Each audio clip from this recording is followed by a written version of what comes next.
Vande Mataram Vande Mataram. Let's begin a new lesson of English grammar, that is parts of speech. We shall introduce here each and every part of parts of speech. So I have given the name of this lesson is Introduction Series. So let's start the introduction series. Suppose a neighboring family is word family. So the head of the family is Mr. Noun and his wife is Mrs. Verb. They have 3 children. A son is pronoun and 2 daughters, adjective and adverbs. They have 2 servants. First one is conjunction and another one is preposition. And sometimes, most oftenly, the close relative also come to their family and they share their feelings. So let's begin with the family, each and every member of the family. The first one is Mr. Noun. He is head of the family, means the naming words, all the naming words, because the family name is given on his name. So noun means every naming words. Mrs. Verb, she does all type of work. As you know that the action word is said to be a verb. So here just a wife is doing, generally housewife is doing every type of work in the house. So the work means what? Action. So action word is verb. The son. Let's learn about the it means a son who is pronoun. What is his job? Whenever his father is not at home, he do all type of work of his father. It means a pronoun, actually a replacer of noun. What about 2 daughters? The adjective and adverb. Suppose that the adjective, she loves much his father and his brother. It means adjective loves Mr. Noun and pronoun. Meanwhile, adverb, she loves her mother. So adverb, you got it. The another one is 2 servants. They have 2 servants. The first one is conjunction and another one is preposition. So first of all, learn about the preposition. Preposition is servant, he is chief servant. It means he do work for noun and pronoun.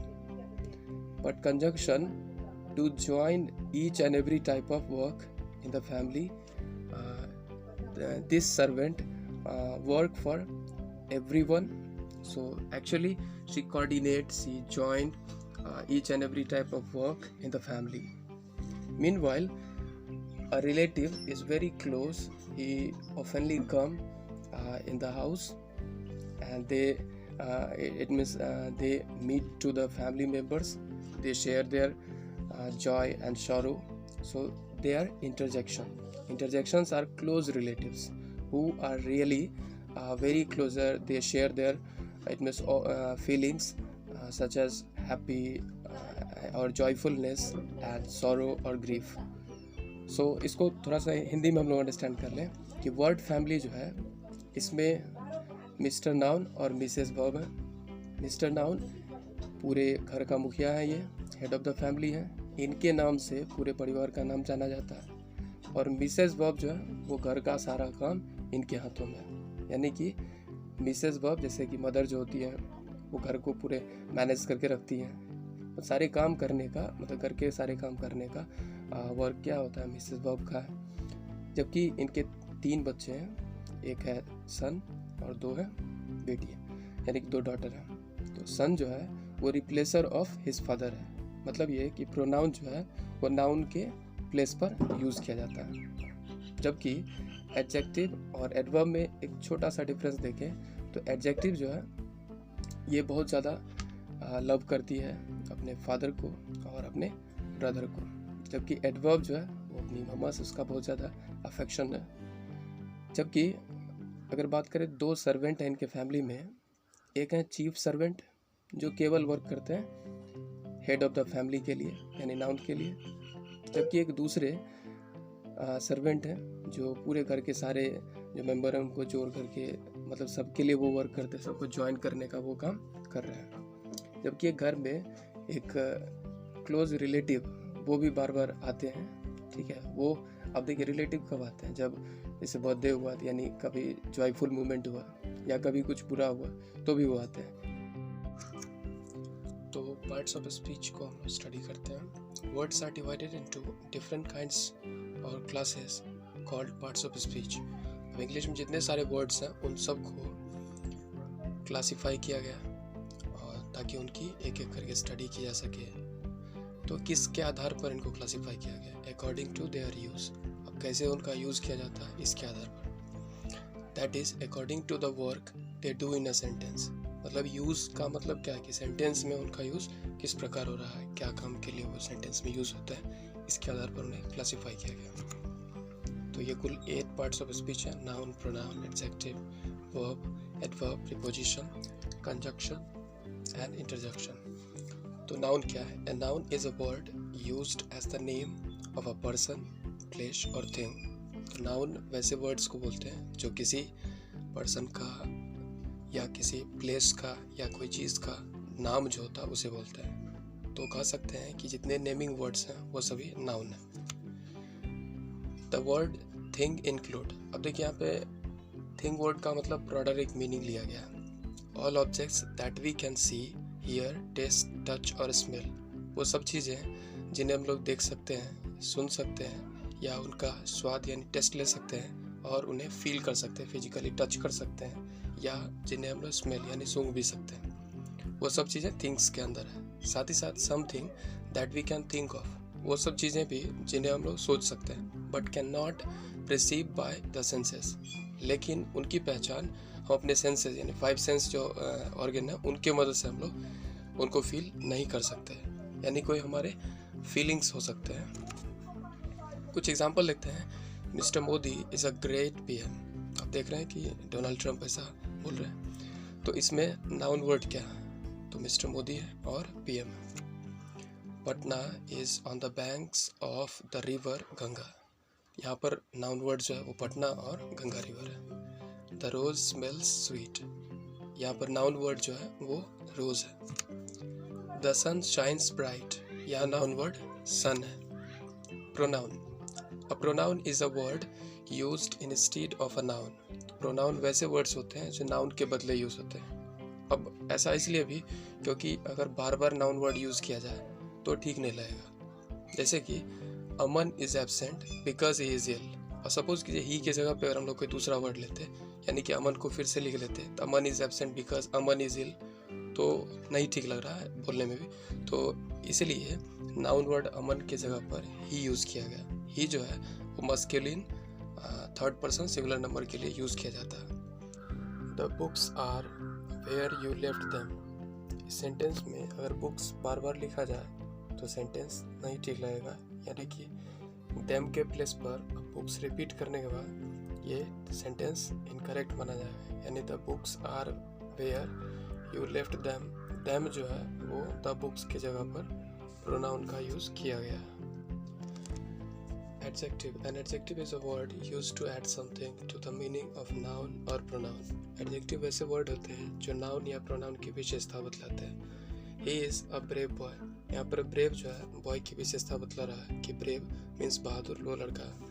There are 20 boys in this class। यहाँ पर 20 number of boys यानी कि boy की संख्या को यहाँ पर व्यक्त कर रहा है, और 20 noun से पहले यूज़ किया जा रहा है, ये adjective के रूप में यूज़ किया गया है। Verb।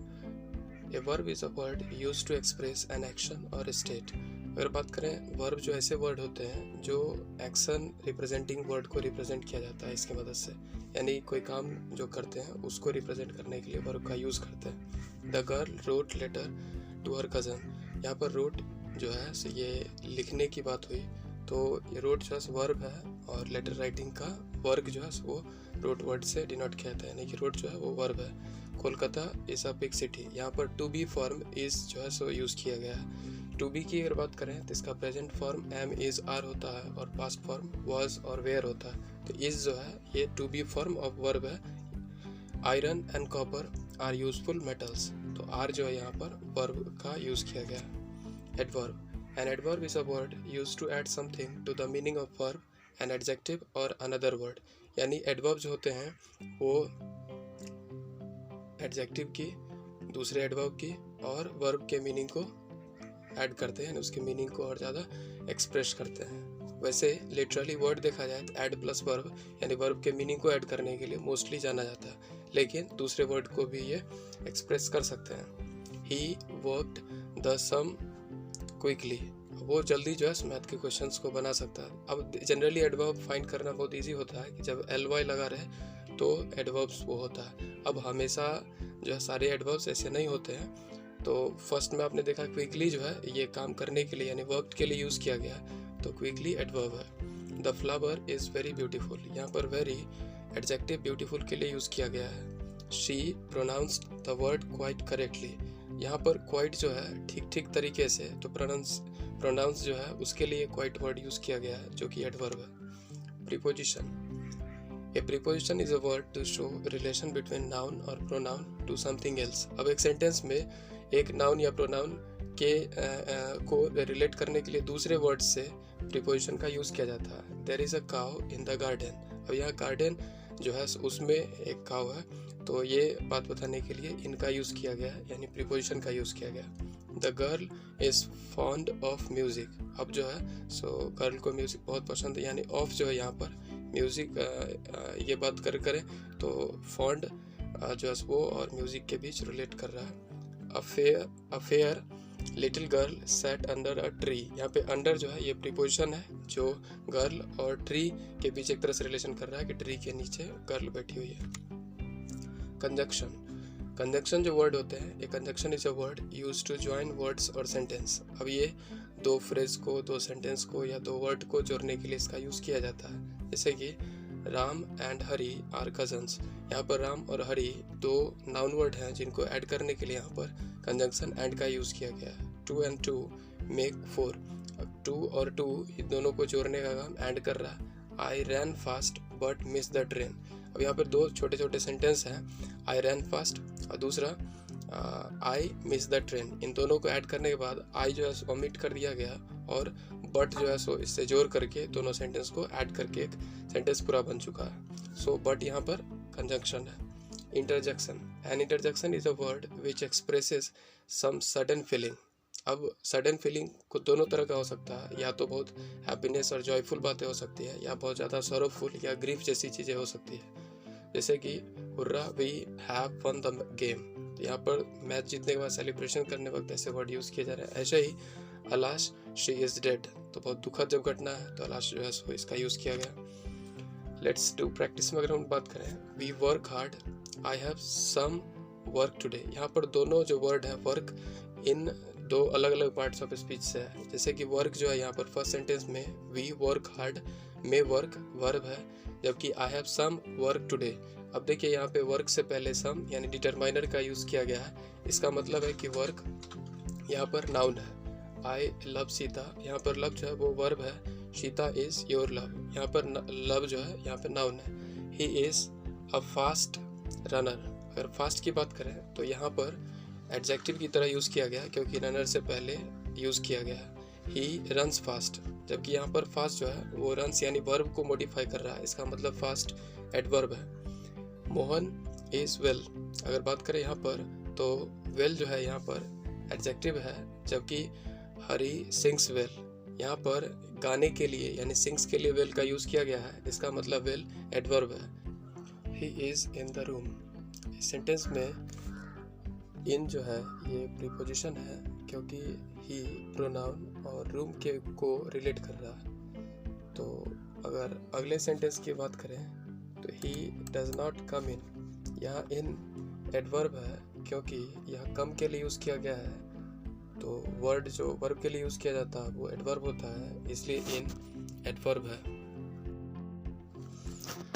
तो जो क्वेश्चन प्रोवाइडेड है उसमें कलर्ड जो वर्ड है उसका कौन सा पार्ट्स ऑफ स्पीच है वो ये आपको बताना है। Thank you very much, nice to meet you.